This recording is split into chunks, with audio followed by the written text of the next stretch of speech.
불어온 훈풍에 시장은 환호했습니다. 오늘 코스피 종가는 3,103.64, 어제보다 89포인트, 2.96% 급등했습니다.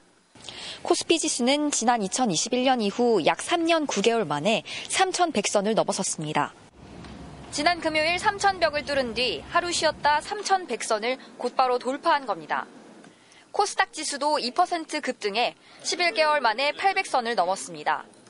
개인이 6천억 넘게 팔았지만 어제 하루 내다 팔았던 외국인과 기관이 다시 돌아왔습니다. 중동 사태가 봉합 수준을 밟으면서 투자 심리가 빠르게 살아난 겁니다.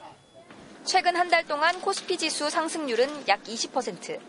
올 들어 4월까지 17조 원을 팔아치웠던 외국인들은 한 달 전부터 다시 6조 원 넘게 한국 주식을 사들였습니다.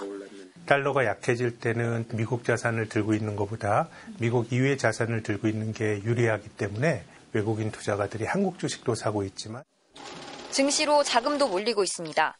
투자 대기 자금인 예탁금은 모두 65조 원, 지난달보다 7조 원가량 늘었습니다. 3년 전 코스피가 3,300을 넘으며 사상 최고치를 찍었던 이른바 동학개미 운동 이후 최대입니다.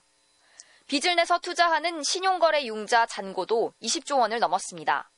하지만 미국과의 관세 협상은 여전히 시장의 불확실성으로 남아있고 국내 경제의 성장률이 정체되고 있는 상황은 변함없습니다.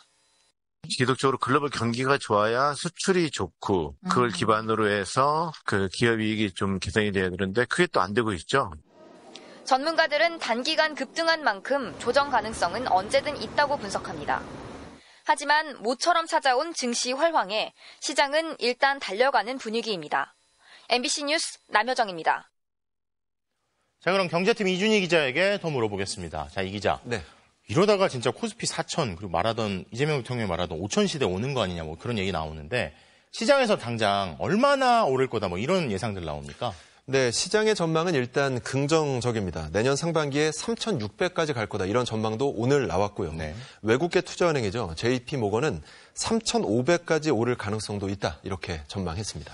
그러니까 내년 상반기까지 3,500, 600선까지 코스피가 갈 거다 뭐 이런 예상이군요.